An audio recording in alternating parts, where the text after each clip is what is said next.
Ketua Umum PWI Sumsel Firdaus Komar secara tegas mengatakan setiap insan pers berhak mendapatkan hak kebebasan pers dalam menjalankan tugas. Kebebasan pers sendiri merupakan bagian dari tiang menjaga demokrasi di Indonesia.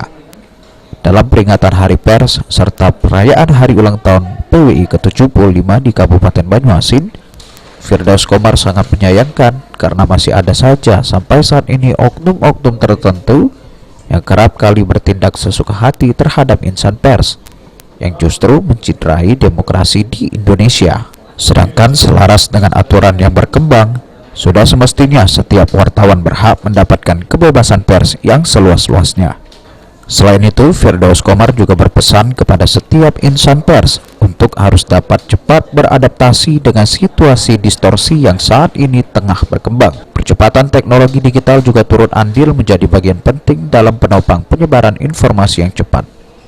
Namun tetap, meski insan pers memiliki hak kebebasan, setiap insan pers harus tetap menjalankan aktivitasnya berdasarkan nilai-nilai aturan dan kaidah-kaidah jurnalistik yang berlaku, agar prinsip jurnalis sebagai tiang menjaga demokrasi tetap terjaga dengan baik.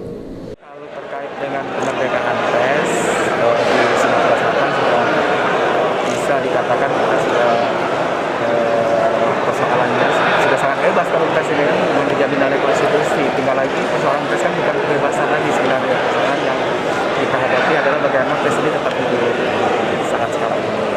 Karena di tengah distorsi berbagai platform informasi saat ini banyak sekali tantangan yang perlu kita sikapi secara internal dan secara eksternal.